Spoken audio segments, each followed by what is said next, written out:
45 करोड़ी बंगला जो केजरीवाल के सपनों का महल है, जिस पर सर जी कुछ बोलते ही नहीं है, वरना झूठ बोलने में तो दिल्ली के कट्टर ईमानदार सीएम अरविंद केजरीवाल का दूर दूर तक कहीं कोई मुकाबला ही नहीं है। बात है, अब अरविंद केजरीवाल की दादागिरी नहीं चलने वाली, इसीलिए वो बहुत बौखलाए हुए हैं। और अब नई मुसीबत यह है कि शीश महल की फाइल जो खोली गई है, उसमें सबसे बड़ा सवाल ये उठाया गया है कि पुराने बंगले को रेनोवेट किया गया तो फिर इतनी फिजूल खर्ची क्यों की गई, वहां पर बनाने की इजाजत दी, क्योंकि ये जो जगह है ये हेरिटेज वाली जगह है, यहाँ पर तो एक कील ठोकने के लिए भी परमिशन लेनी पड़ती है। दोस्तों बहुत बहुत स्वागत है आपका filmography and social tips channel में। कृपया करके अगर वीडियो पसंद आए, कंटेंट पसंद आए तो लाइक करें, शेयर करें, सब्सक्राइब करें मेरे चैनल को। दोस्तों मैं फॉलो करता हूँ कुछ यूट्यूबर्स को जो काफ़ी सनातनी और सच्चाई पे चलते हैं। उनमें से Anju Pankaj one of them है। बहुत ही बेहतरीन और एकाधिकार है इनका, बहुत ही आकर्षक व्यक्तित्व के मालिक हैं और बहुत ही अच्छे अंदाज में गेस्ट बुलाती हैं और अपने आप भी विवेचना करती हैं। अरविंद केजरीवाल ने 45 करोड़ अपने शीश महल पे बंगले पे खर्च किए हैं। जो ये कहता था कि मुझे बंगला नहीं चाहिए, मुझे गाड़ी नहीं चाहिए, इतना झूठा, कपटी, मक्कार, गिरगिट की तरह रंग बदलने वाला ये नेता है, मगर उसके बावजूद भी 2 राज्यों में पूरी तरह से कामयाब है, पंजाब में और दिल्ली में 2 बार। तो कहने का मतलब है दोस्तों कि जनता को बेवकूफ़ बनाने के मंत्र इसको आते हैं। इसके बंगले के ऊपर एक नोटिस इसको मिला है, 45 करोड़ जो इसने खर्च किए हैं सिविल लाइन में। हेरिटेज एरिया होने के बावजूद इसने वहाँ पे, जहाँ पे आम आदमी एक कील ठोके तो हेरिटेज से नोटिस आया था। एनओसी वहाँ मिलनी मुश्किल होती है हेरिटेज से, जिनका हेड ऑफिस लोधी रोड नई दिल्ली में है। तो नई दिल्ली में सिविल लाइन जोन में इसने हेरिटेज एरिया में अपने बंगले पे 45 करोड़ रुपए रेनोवेशन के नाम पे खर्च किए हैं। उसकी इंक्वायरी के खातिर ये वीडियो बनाया। वीडियो बहुत अट्रैक्टिव और बहुत ही इन्फॉर्मेटिव है और कृपया करके वीडियो देखिए। Thank you very much. नमस्कार, मैं हूं अंजू पंकज। आखिर ऊंट पहाड़ के नीचे आ ही गया है, वो 45 करोड़ी बंगला जो केजरीवाल के सपनों का महल है, जिस पर सर जी कुछ बोलते ही नहीं है। शराब घोटाले के बारे में तो वो हर जगह ये राग अलापते हैं कि ये घोटाला हुआ ही नहीं, लेकिन 45 करोड़ बंगले के लिए तो वो ये भी नहीं बोल पाते कि ये बंगला तो कहीं है ही नहीं, इस पर तो 45 करोड़ खर्च ही नहीं हुए हैं, या उन्होंने तो जी इतना बड़ा, इतना महंगा बंगला बनाया ही नहीं है। ऐसे में समझा जा सकता है कि क्यों केजरीवाल इस बंगले को लेकर कोई भी टीका टिप्पणी नहीं करना चाहते, क्योंकि ये एक ऐसा मामला है जो सीधे सीधे उनसे जुड़ा है, जहां पर वो अभी भी अपने परिवार के साथ रह रहे हैं। तो झूठ बोले तो किस तरह से बोले, यहीं पर पेंच फंस जाता है। वरना झूठ बोलने में तो दिल्ली के कट्टर ईमानदार सीएम अरविंद केजरीवाल का दूर दूर तक कहीं कोई मुकाबला ही नहीं है। मजेदार तो यह है कि अब केजरीवाल के इस बंगले की फाइल वहां खुलने जा रही है, जहां से वो भाग भी नहीं पाएंगे, ना सवालों के जवाब देने से कतरा पाएंगे, मौन व्रत तो रख ही नहीं पाएंगे।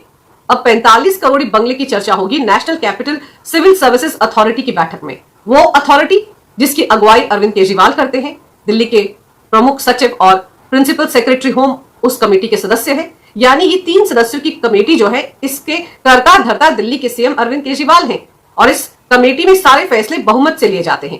Principal secretary home Ashwini Kumar ने शीश महल की फाइल को लेकर इसी कमेटी की बैठक से पहले एक नोटिस जारी कर दिया है, जिसमें यह साफ किया गया है कि बहुत से ऐसे बिंदु हैं शीश महल के जिन पर चर्चा करने की जरूरत है और इस चर्चा को बीच में छोड़कर केजरीवाल भाग नहीं पाएंगे। याद है ना आपको एमसीडी की वो बैठक, जिसका एक वीडियो बड़ा वायरल हुआ था, जिसमें बीजेपी के पार्षद ने जब शीश महल को लेकर सवाल पूछा था तो केजरीवाल बैठक को बीच में छोड़कर भाग गए थे, उनके सवालों के जवाब दे ही नहीं पाए थे। तो अब कम से कम इस बैठक में वो ये नहीं कर पाएंगे। जो सवाल शीश महल को लेकर इस बैठक में उठाए जाएंगे, उनके जवाब केजरीवाल को देने पड़ेंगे।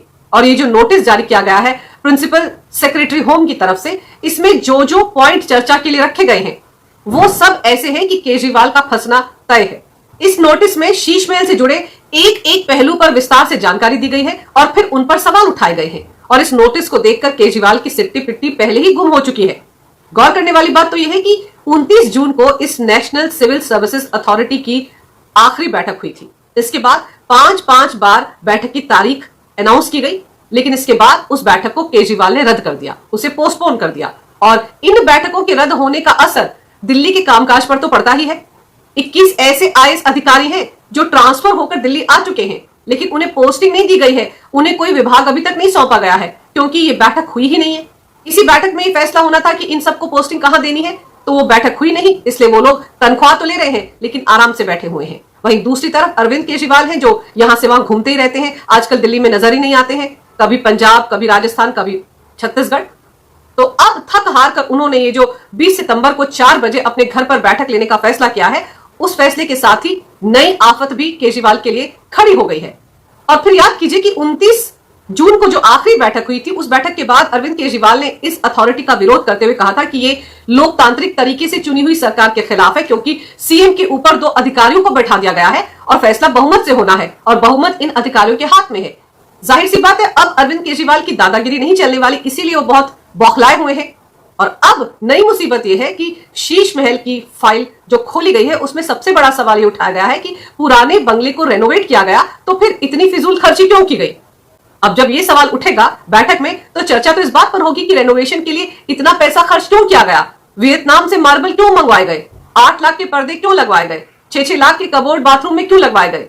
ये सारे वो सवाल हैं जिनसे अब तक केजरीवाल पल्ला झाड़ते रहे हैं, लेकिन अब उनके ठीक सामने इस अथॉरिटी की बैठक में इन्हीं सवालों पर चर्चा होगी।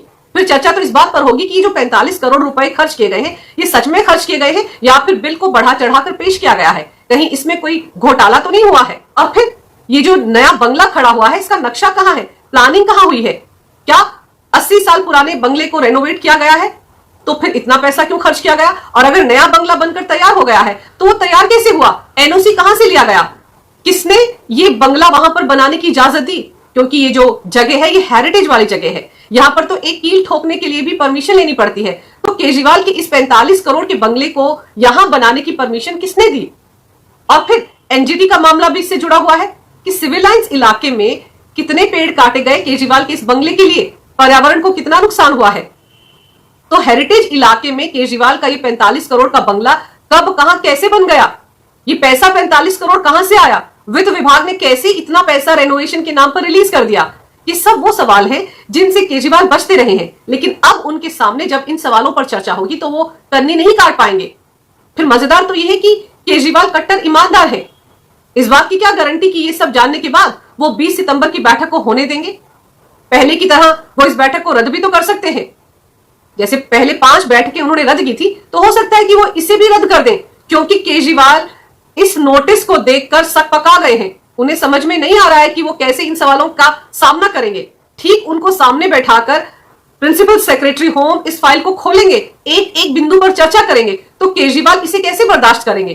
तो ऐसे में संभावना ये लग रही है कि हो सकता है केजरीवाल इस बैठक को भी रद्द कर दे। 5 बैठकें वो पहले ही रद्द कर चुके हैं, तो 6ठी बैठक भी अगर वो रद्द कर देंगे तो उनके हिसाब से क्या फर्क पड़ेगा। और मजेदार यह है कि केजरीवाल को यह डर भी सता रहा है कि कहीं इस बैठक में ये चर्चा ना हो जाए कि केजरीवाल तो यूनियन टेरिटरी के सीएम है, ऐसे में उन्हें ये जो टाइप 8 का बंगला है ये लेने का अधिकार है भी या नहीं, क्योंकि ये जो बंगला शीश महल 45 करोड़ का बना है केजरीवाल का, ये टाइप 8 की कैटेगरी में आता है और केजरीवाल यूनियन टेरिटरी के सीएम है और इस हिसाब से उन्हें टाइप 6 का बंगला मिलना चाहिए, लेकिन वो खुद बैठे हुए टाइप 8 के बंगले में। तो हो सकता है कि इस बैठक में इस बात का भी फैसला हो जाए कि केजरीवाल को शीश महल में रहने का अधिकार है भी या नहीं। और इसके लिए आपको याद होगा विभव कुमार जो सलाहकार है अरविंद केजरीवाल के, अभी हाल ही में उन्हें जो टाइप 6 का बंगला मिला हुआ था उसे भी पीडब्ल्यूडी विभाग ने रद्द कर दिया और यह कहा गया है कि उन्हें टाइप 4 का जो फ्लैट है वो अलॉट किया जाए। उसी दिन इस बात के कयास लगने शुरू हो गए थे कि अगली गाज केजरीवाल पर भी गिर सकती है। सवाल तो यह है कि अरविंद केजरीवाल अगर अपने सलाहकार को टाइप 6 का बंगला अलॉट कर सकते हैं तो अपने लिए तो वो कुछ भी कर सकते हैं। वो तो सदन के अंदर खड़े होकर कहते हैं कि दिल्ली के मालिक हम हैं, हम जो चाहे कर सकते हैं। याद है ना आपको किस तरह से वो उपराज्यपाल पर सवाल उठाते हैं कि हमारे सिर पर लाकर बैठा दिया है, और अब तो सही मायने में उपराज्यपाल उनके सिर पर आकर बैठ गए हैं। तो केजरीवाल के लिए बहुत मुश्किल की घड़ी है कि पहले तो वो बंगले को लेकर उठाए गए सवालों का क्या जवाब देंगे, फिर ये बंगला उनके पास रहेगा या नहीं रहेगा, ये भी बहुत बड़ा सवाल है। इसीलिए केजरीवाल की सिट्टी पिट्टी गुम है और तभी ये लग रहा है कि 20 सितंबर को जो बैठक का दिन तय किया गया है उसे रद्द भी कर सकते हैं अरविंद केजरीवाल। और यहां पर एक चीज और समझने की जरूरत है कि ये जो फाइल जिसके आधार पर ये नोटिस भेजा है प्रिंसिपल सेक्रेटरी होम ने, वो फाइल वही है जिसे सचिवालय से चुराने की कोशिश की गई थी। आपको याद होगा जब विजिलेंस विभाग के स्पेशल सेक्रेटरी राजशेखर को उनके पद से सौरभ भारद्वाज ने हटा दिया था, तो सचिवालय में 4थी मंजिल पर जो उनका दफ्तर है वहां पर आधी रात को 2-3 लोग घुस गए थे। सीसीटीवी फुटेज सामने आई थी और तब ये पता चला था कि वो उनके कमरे से कुछ फाइलें लेकर जा रहे हैं।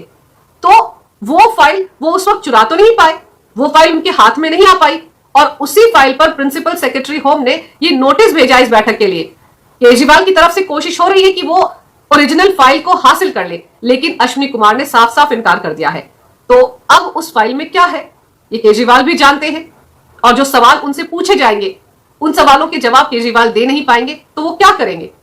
उलझन उनकी बढ़ गई है फिर याद कीजिए केजरीवाल के लाडले राघव चड्ढा पर भी टाइप 6 कैटेगरी का बंगला लेने का आरोप है। उन्होंने गलत जानकारी दी थी राज्यसभा की आवास समिति को। यह नहीं बताया था कि उन्होंने बतौर विधायक 5 साल का टर्म पूरा किया है या नहीं।